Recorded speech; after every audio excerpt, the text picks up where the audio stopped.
The Mannin Line with Andy Wint.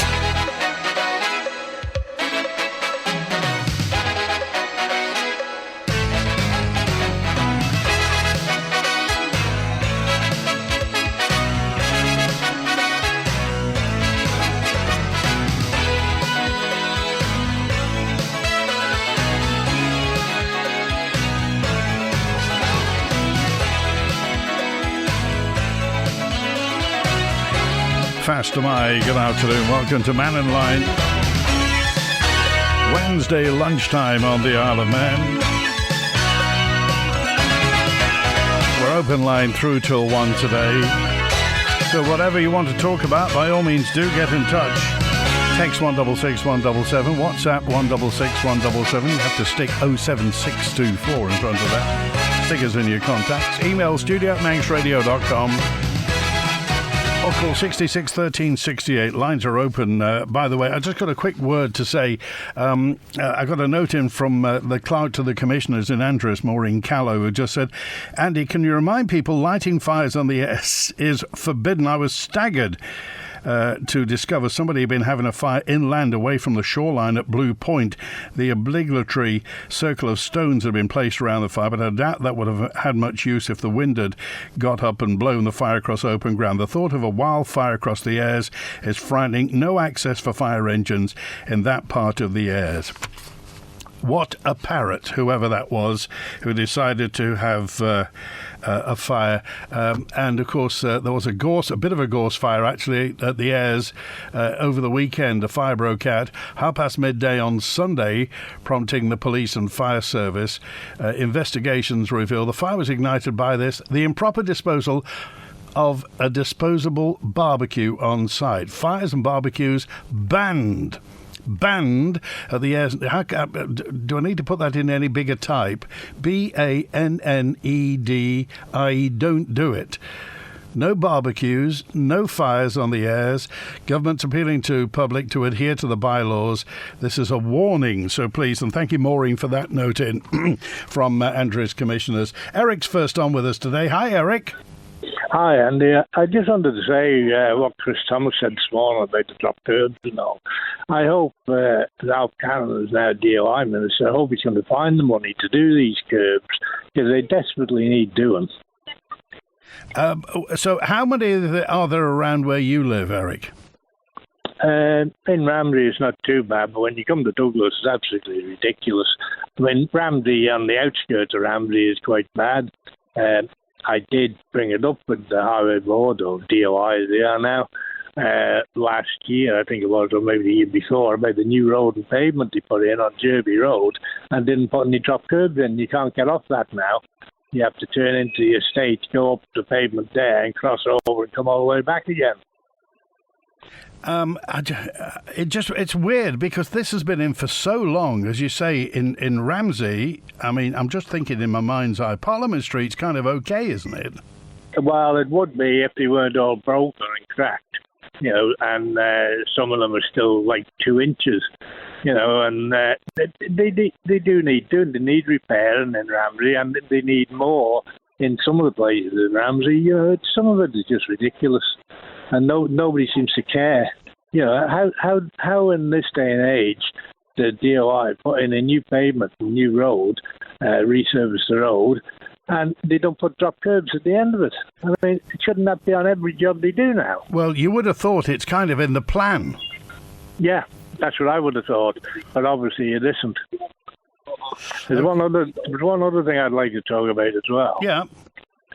The blue badges, right?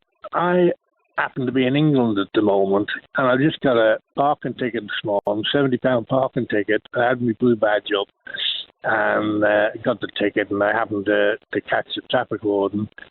And the reason is not enough information on the card.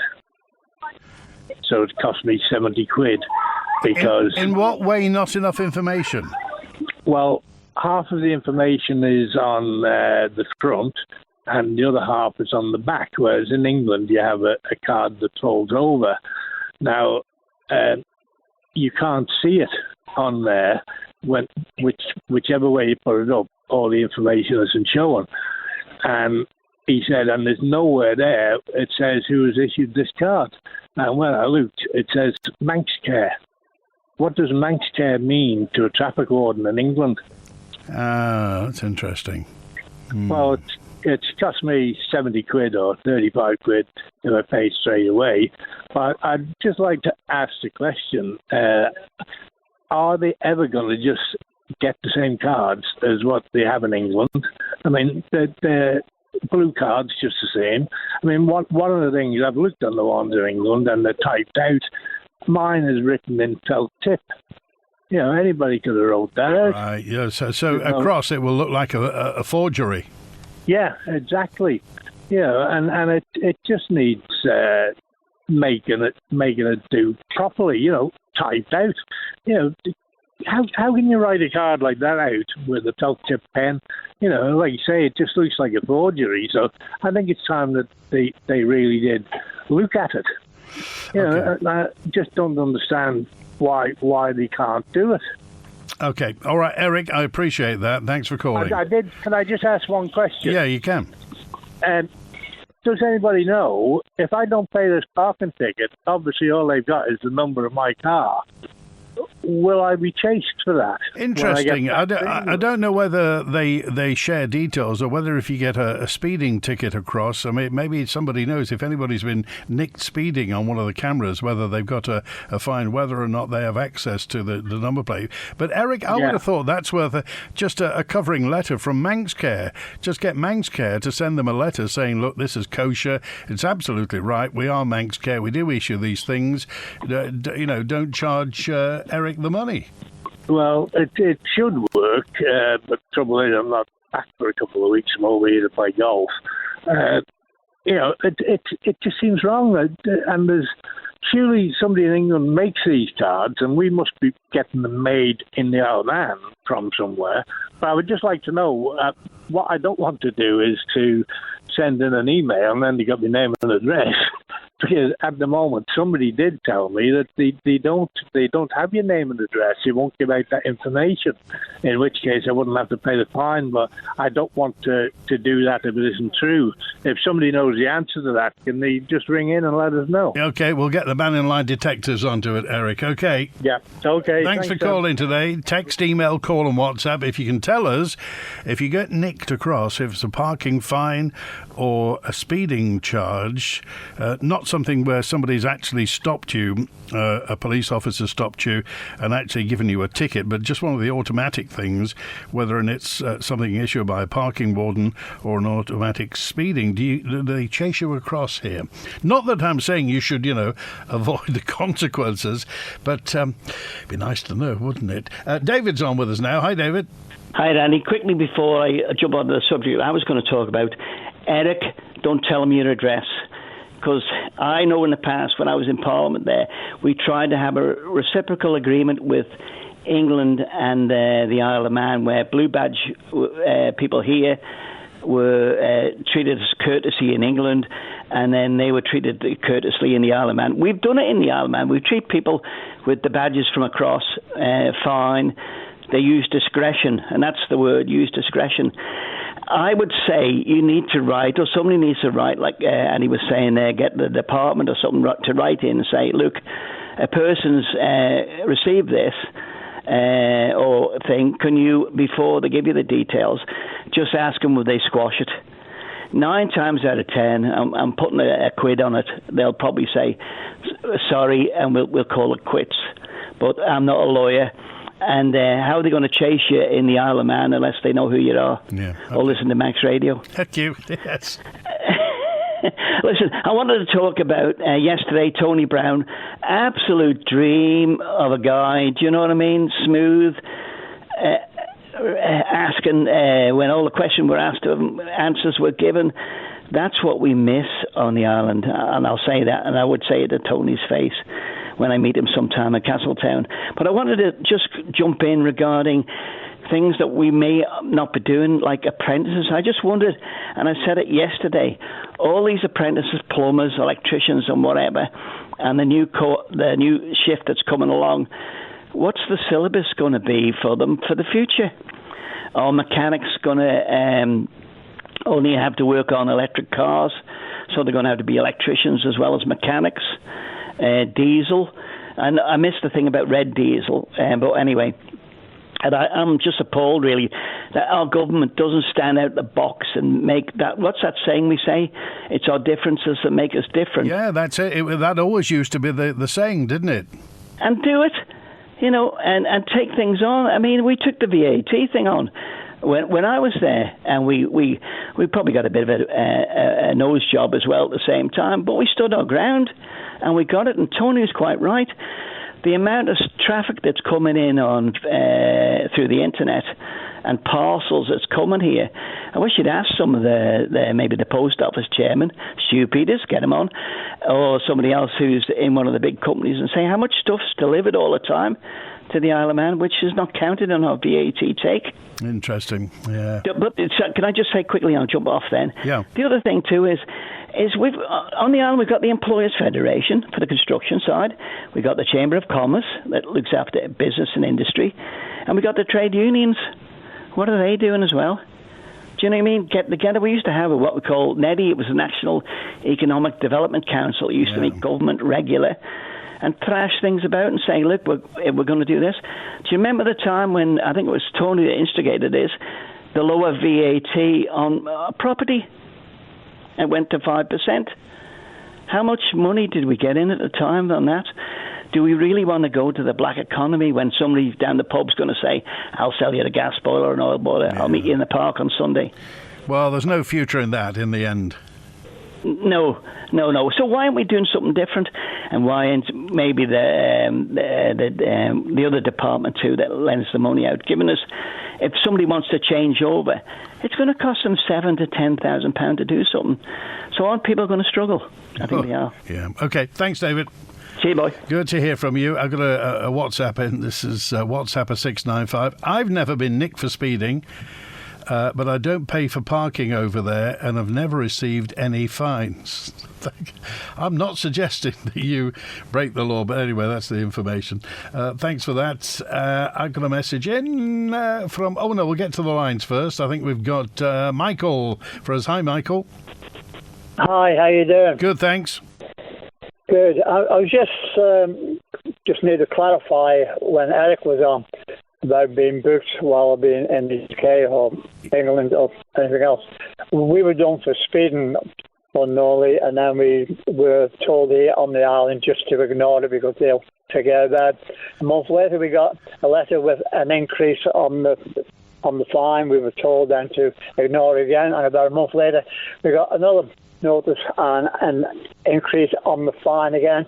And we promptly paid up because what advice they were giving us here, saying, as what David just said there, that they'll forget about. No, they won't forget about. And plus, to let people know that all vehicles registered in the Isle of Man and in Great Britain and Northern Ireland are all registered through Swansea. So anybody anywhere in the UK could find out who's who on their registration. So I'd just like to make that clear. How much was the original fine? Oh, I think it was about £35 or something, and then it increased down to £70, and then I think it increased down to about 110 or something. And the reason why they're saying on the increase was two reasons. One was administration, and the other one was late payments. Right. And which particular whereabouts was this? In the north of England, in Lancashire. In Lancashire, okay. Yeah, but all information of all vehicles on the Isle of Man that's registered all goes through Swansea. So never mind what anybody tells you. That they'll forget about it. Okay. All right. Thanks for that. Okay, then. Thank you. Thanks. Bye-bye. It's 21 minutes past 12. Jane called in just to say he was done for speeding in the Lake District and had to pay it, which he did after he got home. Bonzo joins us now on Mannin Line. Hi, Bonzo. Hi there. Yes, just before I go on to my main point, just replying to David. Of course, the boiler issue, no new gas boilers, etc., from 2025. Right. Well, a boiler, if I remember rightly, has a life of 10 years if properly maintained, if not plus. So, if you put in a new boiler before 2025, when you're allowed to, it will last until 2035. So that's a fair amount of time for things to change and for government to make more subsidies available, etc. So I think to promote a huge amount of panic about it, I think is a bit specious, really. Getting on to my main point, replying to Eric and dropped pavements, which Chris Thomas was mentioning. Now, of course, the government have actually a legal duty to do this. It's the Equality Act, 2020, and the section is 143. Duty to promote equality. Sorry to sound a bit like in here, but hey, whatever. Subsection 1. Every public authority must, in the exercise of its functions, have due regard to the need to A. Eliminate discrimination, harassment, victimization, and any other conduct that is prohibited by or under this Act. B. Advance equality of opportunity between persons who share a relevant protected characteristic and persons who do not share it. And C. Foster good relations between persons who share irrelevant protected characteristics and persons who do not share it. Then going on to subsection 4, the steps involved in meeting the needs of disabled people are different from the needs of persons who are not disabled. In particular, steps to take account of disabled persons' disabilities. Now, so public bodies like Fannin, like the Department of Infrastructure, have a legal obligation to do those things. And Eric and others are, from what I can see, perfectly entitled to bring a class action against the Department of Infrastructure for their failure to drop the pavements. That would mean that they have to fund it because, of course, there's no win, no fee, and unless they can get a pro bono agreement with an advocate, they'd be digging into their own pockets. Well, I think disability charities here, I think they probably might be able to negotiate pro bono on that. Or indeed, perhaps even if necessary, with UK charities that support the disabled. Interesting. Okay, thanks for that, Bonzo. Appreciate you clearing it up. Good to hear from you. It's 24 minutes past 12. This is a Manx resident who's calling for more to be done to make the Isle of Man accessible for people with disabilities. He's come up with a simple solution which he reckons is beneficial for those who struggle with mobility.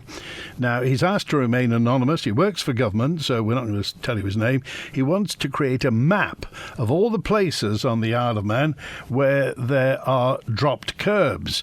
And he told Manx Radio there's been a lot to talk about accessibility in terms of parking spaces, bus stops and toilets, but pavements need to be addressed. If you're going to look at a disability network, drop curbs are kind of key to that because we need to know where you can cross a road. If you get to the end of a road, can you cross onto the corresponding side?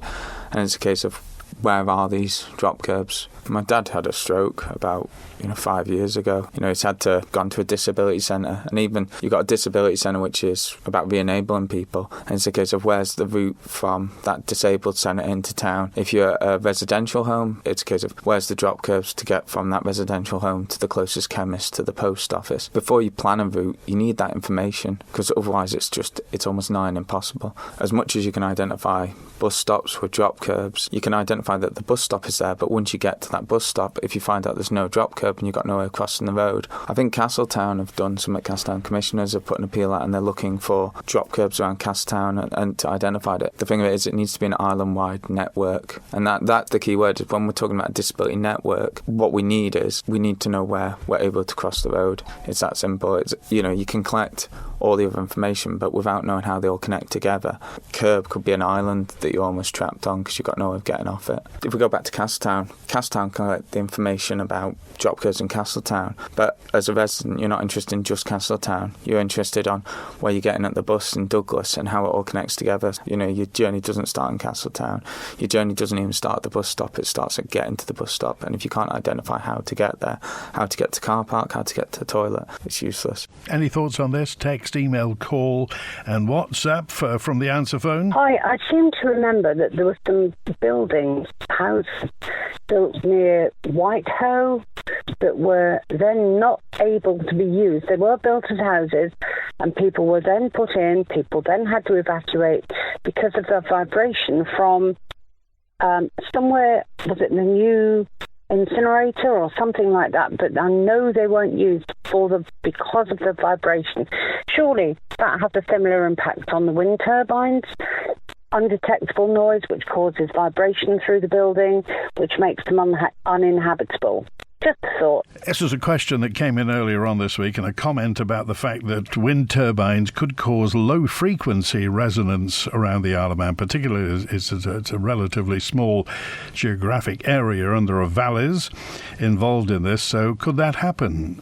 Could that possibly happen? I think the lady was talking about the Ayres pumping station, Whitehoe, on the old Castletown Road, and there were some existing houses where people, they didn't know this would happen, they didn't plan it, but there was a big pumping station. It's still there. It's kind of a dummy house there, but it's actually a big pumping station for Ayres, and this thing was rattling the curtains. The people who lived in the houses, it was just vibrations through the house, and eventually they had to move out. But that's that particular story. Tomorrow it all happens, the 24th, big day tomorrow. It's GCSE and other level 1 and 2 qualification results. Big day. I know it's going to be a stress. It's very emotional. It can be emotional both ways, for success and a lack of it. But we wish everybody well. And David was talking about apprenticeships. We haven't heard yet what's happened to young Cian. There's a lady called Denise who got in touch from Solby, who just said it was her son Cian who had applied for the City and Guilds Level 1 in site carpentry, a 3-year course at UCIOM.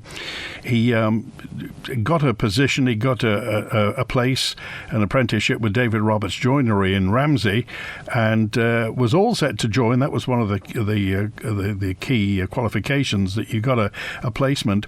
He got offered the position, and a few hours later it was withdrawn, and we don't really know yet whether Cian, I understand his mother has been in touch with various politicians, but that's just one of the situations. You've got a young lad there who's mad keen in joinery and carpentry, wants to get on a course and can't, just because apparently there aren't enough places. We need skilled craftsmen. We need apprentices, male and female apprentices, who can do, not everybody is academic. Not everybody wants to crunch data for the e-gaming companies. And remember, somebody's got to mend the boilers. Somebody's got to do the carpentry. Somebody has to do the plumbing and the plastering and the building and the bricklaying. Somebody has to do that. And is it better that we train people on the Isle of Man, or should we just bring them in? True Manx. That's the MGP. World-class racing that could only happen here. And ShopRite's the Manx supermarket like no other. It's where the riders shop. Great value food and drink, and the biggest choice of local produce anywhere. Plus all your favourite brands, as well as the best of Sainsbury's. Whether you're camping or staying in style, you'll find everything you need to make this MGP your best ever at ShopRite. Open 8 till 9 Monday to Saturday, 9 till 6 on Sunday. The Ramsey Garden Centre sale is now on, featuring a huge range of garden items at vastly reduced prices. Don't delay. Grab a garden bargain now. There has never been a better time to visit Ramsey Garden Centre. Open 7 days a week on Albert Road, Ramsey. Island Hearing Limited, your local hearing care specialist since 2009, with branches in Port Erin and Ramsey. We provide the very latest hearing aid technology available, which you can try at home, with excellent aftercare and a wax removal service available using microsuction. Give us a ring on 830 722 or visit Island Hearing at 1 Station Road, Port Erin. We're happy to help.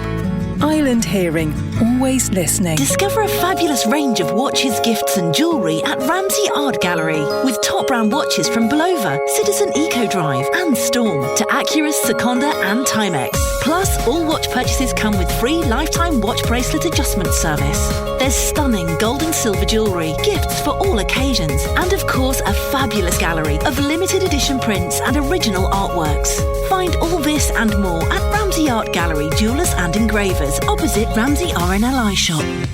Manx Radio's birthday list with ShopRite. If you or anybody you know is celebrating a birthday, then why not get them a shout out on your Manx Radio? Because not only will they be thrilled and delighted, they also get a chance of winning a £100 ShopRite voucher to spend on anything they like. Text your shout out to us 166 177 or email us studio@manxradio.com. We'll do the rest, pop them on the list, and they could win that £100 voucher from ShopRite. Any show, any day, it's entirely up to you, and I'll be doing the draw on Mark Tiley in the morning at the beginning of the following month. Good luck and get shouting out. The Mannin Line with Andy Wint. 28 minutes before 1, the Laxey Beach raft has taken it. Did you see, apparently the storm at the weekend, he got bashed to... well, you know where it's gone anyway, so it's in pieces. Whether or not it's going to be mended or put back together again, we don't know. But if you're trying to find it in Laxey, it's in pieces. That's all we have to say. I don't know whether it's the Grand Prix, and we don't want to upset any biker before they book the ferry for next year, but it's gone awfully quiet on the van front, says Dick, and we've got a blue rusty transit van with 4 flat tyres in the same street that it's been in Mackhold for 10 years. Because it's taxed, nobody wants to move it. So the DOI given up on the idea of shifting vans like this being used as nothing more than sheds. Is that true? As a transit van with 4 flat tyres taxed in Mackle that's just been used as a shed? Surely not. Granada reported that P&O was stopping Liverpool to Dublin sailings as they lost their berth. Perhaps the government can make some money from P&O using our berth, says G. I don't think... Will their ships fit on ours? I don't know whether you spotted that. It was on the TV yesterday that the Peel Group have shifted P&O out from where they were. We parked near a small wind farm about a kilometre away. There were about 10 wind turbines. It took us a while to work out what the noise was. A slow, repetitive whoosh, whoosh, whoosh. Industrial ones in bulk are very noisy, but it's the repetitiveness of the sound that's tortuous. So why can't we just get another interconnector and tap into their green energy sources as the UK? Supplement our household need with photovoltaic, solar, air, ground source pumps and what have you. It will take a while, though. I'm not sure you can just get interconnectors off the shelf. You don't sell them at B&Q. It will take years. I mean, years. And inevitably, you know, the end price may not be what we're first quoted. A message in now. This is regarding, let me see here, it's in pieces. Can't Douglas Council and the MHK for the area of Loch Prom get something done about the Marine Hotel? I would say it's in a dangerous hotel. It's up for sale for some. Does anybody know who actually owns it, says John? It's been a bit of a mess, hasn't it, for quite a while. There are some dilapidated properties on Douglas Promenade. Whether or not the council does have, Douglas Council does have a dilapidations officer, but whether or not they've got the influence to get things done about it, then I wonder what's happening with that then. It was Andy was recorded speeding by 2 miles an hour and was fined over here. I contacted Preston Court. Was it in Preston, David? And I was told I had to pay, but was told not to send my licence because they can't attach penalty points over there. Is that true? We need to get to the bottom of this. If you get nicked for speeding, do you have to? Can you get penalty points? What exactly happens? Maybe we'll try and find that out. But if you've got particular information and a particular experience... My partner, said Helen, got a speeding ticket and a parking one in Scotland, and we had a visit from the police here. A larger fine and 3 points on the licence. Doesn't seem to be adding up, does it, this? Really?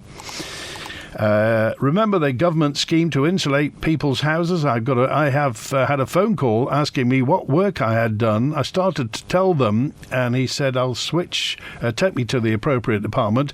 I hung up right away and discovered it was a UK number. Oh, I see. 0333 339 78531.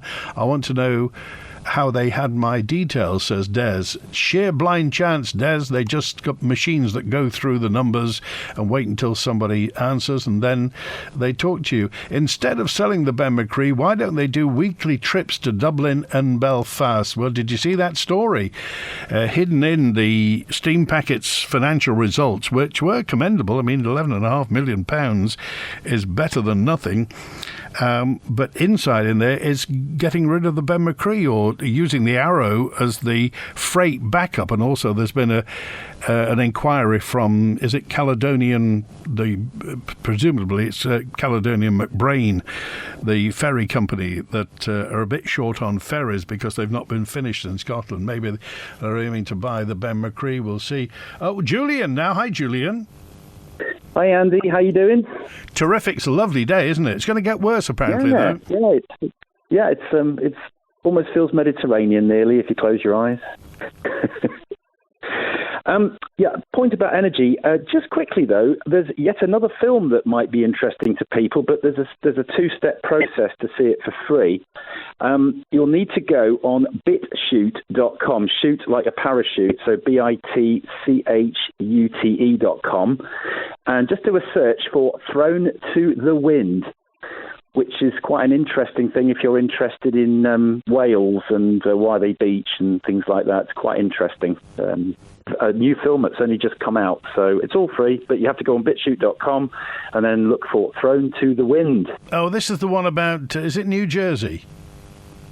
Yes, and the fact that they've gone from one beach whaling to 60 or whatever it is in a year.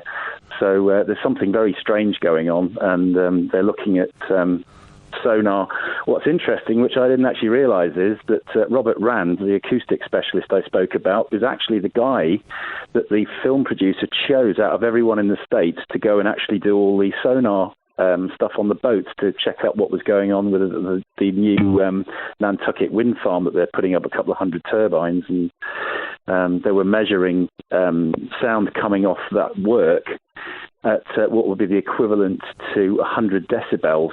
So that's pretty loud. I mean, that's louder than a race bike getting revved near you. So quite loud stuff going on. Okay. So just want a quick talk about energy usage. An interesting recent report from the UK energy regulator Ofgem is now showing how much energy the UK homes provide every year. And they've done 3 different sizes of homes. So they start off with a flat or a 1-bedroom house, and then a 2 or 3 bedroom, and then a 4+ bedroom house. And the average across it, the usage is in 2 sections. You've got electricity and you've got heating. And the average electricity was around 3,000 units. And that's easy to work out, because if you look back at your last 12 months of electricity, look at the unit number charge and then multiply by 12, you'll get whatever the amount is that you use in a year. So you'll get a rough idea of your consumption. However, gas and oil usage is in the breakdown at 12,000 units. So that means that 4/5 or an 80-20 ratio of our energy requirement is heating, bearing in mind they're going to try and get rid of oil and gas heating systems for our homes. And as we've mentioned before, the solar and wind industry claim a certain number of homes could be powered based on the megawatt rating of the wind farm. For example, they're talking about 20 megawatts here. The reality is becoming clearer now that several of the largest solar farms and wind farms have now published how much power they actually generated across 2022. So, for example, the largest solar farm in the UK is Shotwick Solar Farm in Flintshire.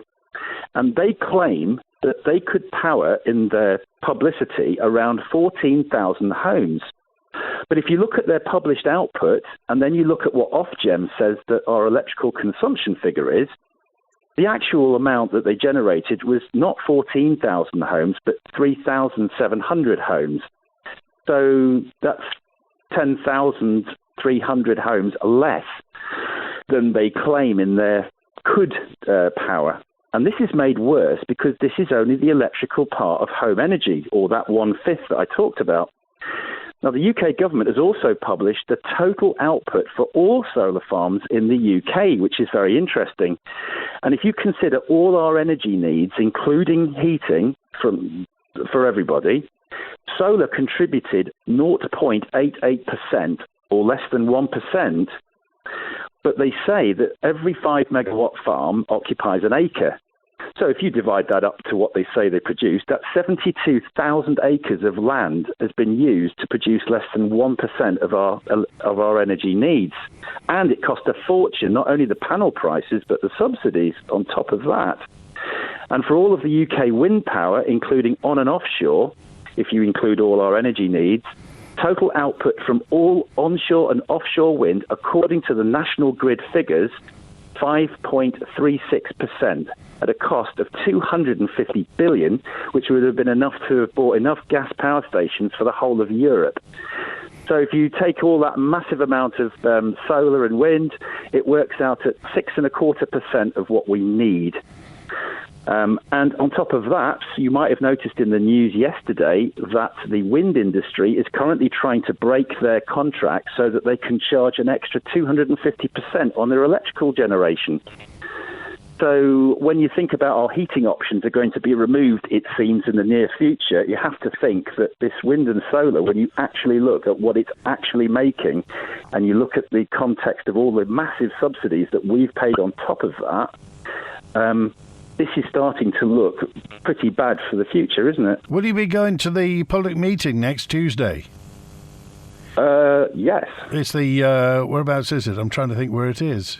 Albury and Russian commissioners have got the meeting. It's on, isn't it? Is it the town hall? Is it the one on the tight corner? I think it is. Tuesday 29th next week. Albury and Russian commissioners have got this. The captain of the parish has agreed to hold the gathering next week. It's basically to discuss the new wind farms at Ayres. I mean, what's your view? I mean, we know by listening to what you say, Julian, that you don't advocate for wind farms. But what do you think is the likelihood, though, given the political drift, given the tendency in the political direction? Well, whose political direction? I mean, why broke what ain't? Why fix what ain't broke? You might say. I mean, we're being constantly threatened with all these scare tactics. It seems unbelievable amount of wildfires, although when you follow them up, especially in the local language, I mean, for example, I think they've caught 2 of the suspects in the Tenerife, one at Las Lagunetas up in the mountains there, north of Las Americas, about halfway up the motorway. The Greek one, the Spanish one at La Palma, that was it was in a park, I think, and it was a container that had been set on fire. So not one of them are not something to do with humans setting fire to it, whether by design or by accident.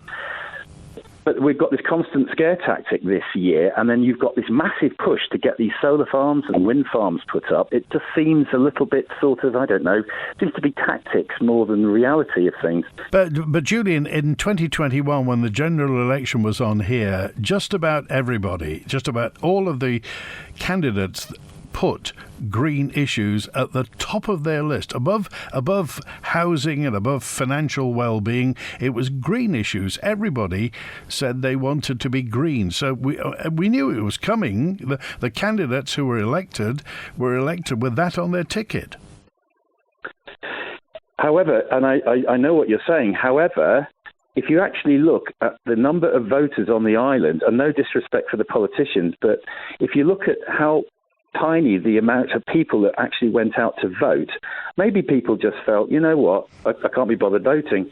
Did any candidate get anywhere near 3,000 votes out of it? What's the voter base on the island? It's in the tens of thousands, isn't it? Yeah, it is. But, I mean, that's, with respect, that's no argument. If people don't choose to vote, then they really can't complain afterwards. Unless you're in it, you can't win it.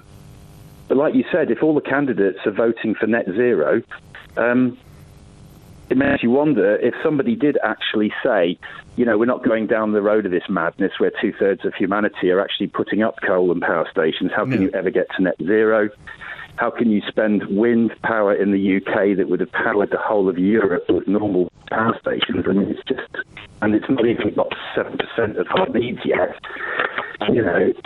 maybe the political change is necessary. Maybe it takes this for somebody to actually stand up and go, do you know what, we're not going to do this, and we're going to do certain things in the education side of things. We're not going to do certain things. There's a few things I think people are unhappy about at the moment, and perhaps it just takes a sea change. It's actually somebody that will actually get into politics and will actually say we're not doing this. Okay, all right, Julian, appreciate it. Thanks for calling. Thanks, Andy. Cheers. 14 minutes to 1. The captain of the parish in Arbury has agreed to a gathering next week. You're being offered the opportunity to discuss the plans for the new wind farms on the Isle of Man. Arbury Russian commissioners have organised a public meeting next Tuesday, 29th of August. Now, back in July of this year, the chair of Manx Utilities, Tim Crookall, announced the plans in Tynwald to build a government-funded onshore wind farm. 2 sites have been identified as potentially suitable. In the north, Sulby and Druidale. In the south, Ayres and Scards. We've had some consultants doing tests for us, and with regard to wind and everything else, obviously, as you'd imagine. Now, the issue we've got here, both sites will suit us. One is hidden, but provides a bit less wind, if you like. It will provide us with a bit less energy, whereas the other site will provide us with more energy, and it's much windier, but it's obviously more visual down at Ayres and Scards. But it's ongoing at the moment, but those are the 2 sites we're following up now. That was Tim Crookall, MHK. So you got any thoughts? Will he be off to Russian next Tuesday? We'll certainly be there with a big Manx radio microphone. Charlotte said, Andy, I'm writing to you in regard to the drop curb story. My mum lives in Pulrose, and we contacted the DOI and the police regarding vehicles illegally blocking dropped curbs between Pulrose shops and Heather Crescent. Months later, the DOI have still done nothing about it, and we've been asking the department to increase patrols on cars blocking drop curbs, but still no action has been made. It's sad to see other wheelchair users are affected.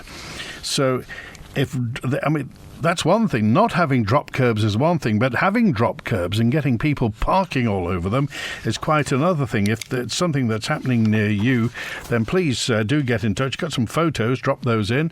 You can send them in via the WhatsApp. But thank you, Charlotte, for that. It was interesting to hear Tony Brown, the former Chief Minister, on Mannin Line yesterday.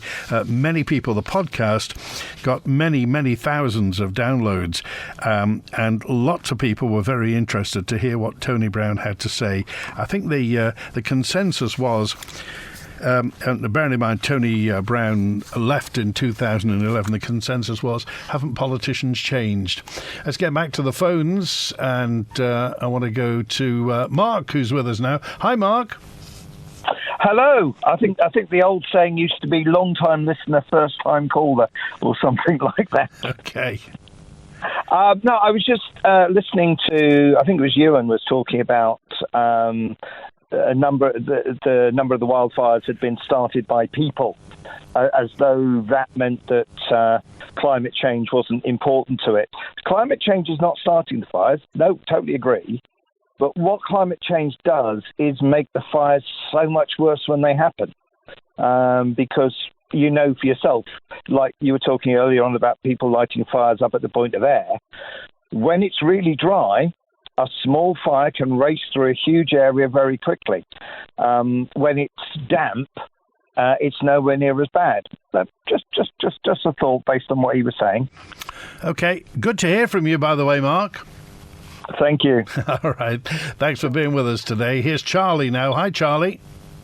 You're on before about people chasing fines in the Isle of Man from England. I went over the Dartford crossing years ago, when 3 months after they took the barriers down. And there's a big sign, please pay on the internet. I stopped at a friend's house in Colchester. She couldn't get in. They found out later, they said, well, we're not prepared to chase anybody in the Isle of Man. Now, another situation I had, going into Blackpool at 1:15 in the morning, I was 7 miles an hour over the speed limit. I got a ticket from my wife got a ticket from Blackpool. If you were the driver, so she stated that, send your details and your license to Blackpool. I received it back 4 days later, asked me to attend Blackpool Court. So I wrote them a letter saying that the boat didn't leave till 9:30. I didn't get in till 12:30, and the first plane at that time was 10:15 getting into Blackpool. So if they could send me a travel warrant for the day before and a warrant for accommodation, I will attend. I got a letter back saying you've been fined 60 quid because they can't endorse Manx licence. Is that so? They can't endorse it? No, they can't. By law, they can't endorse Manx licences. Here, we can endorse an English and Irish licence because the TT and stuff, but England cannot endorse a Manx licence. Wow. All right. That's the experience I had. All right. But when I said they sent me a warrant for accommodation and the boat, they just told me it'll be £60 fine. And did you pay it? I never checked. I don't know. Every time I go through the Blackpool area in the car now, I wonder if they recognise the number.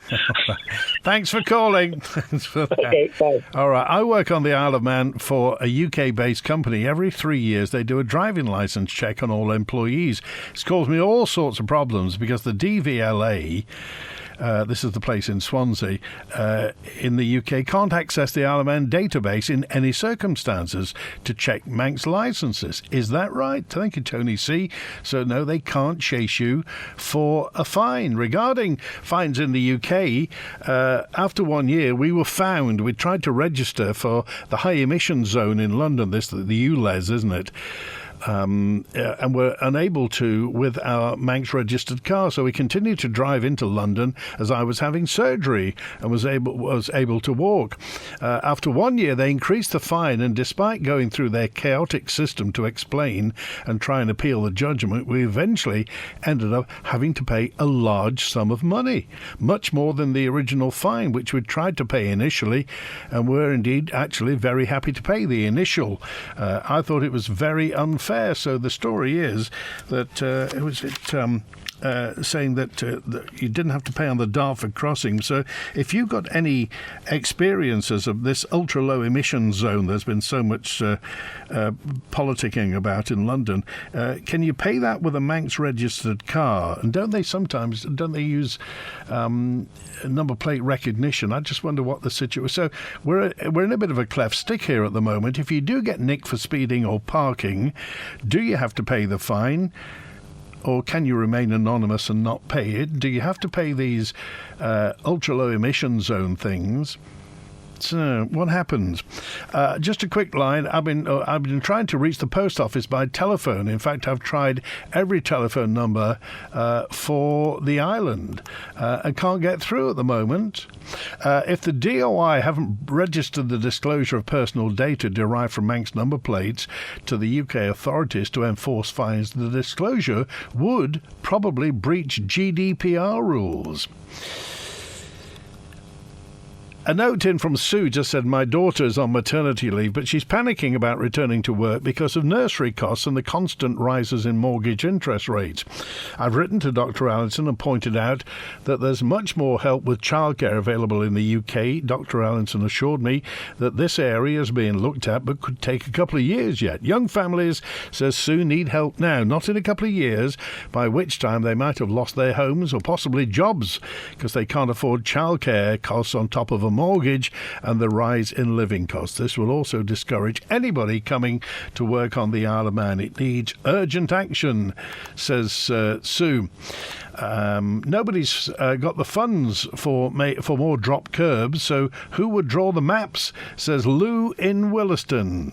I wonder who, Lou. These enormous wind farms are going to have a detrimental effect on the environmental infrastructure, the humans and the wildlife, whose hearing is which is better than humans, says Crystal.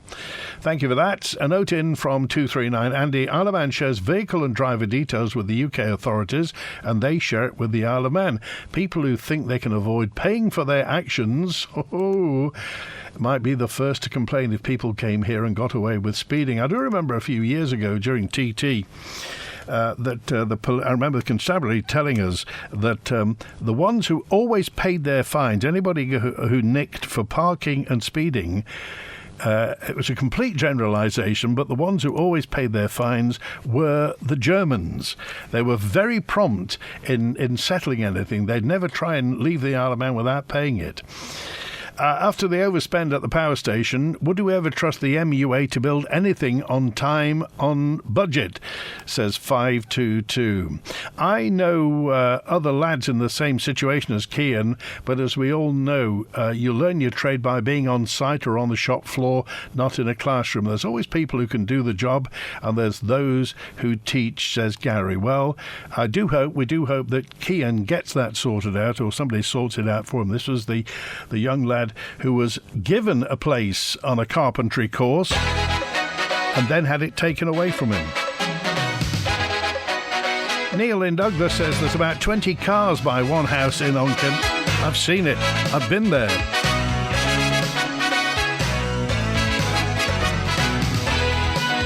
The DOI has the power to remove abandoned vehicles. Just contact them. There is no new legislation needed, says Keith.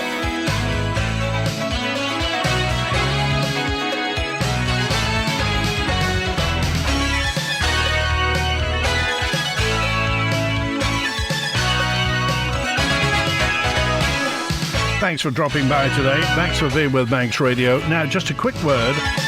Next Friday, the 1st of September, Kerry Sharp is in, the Isle of Man's Children's Champion, and Laurie Hooper, MHK. We're talking about adoption and fostering and looking after children. WINT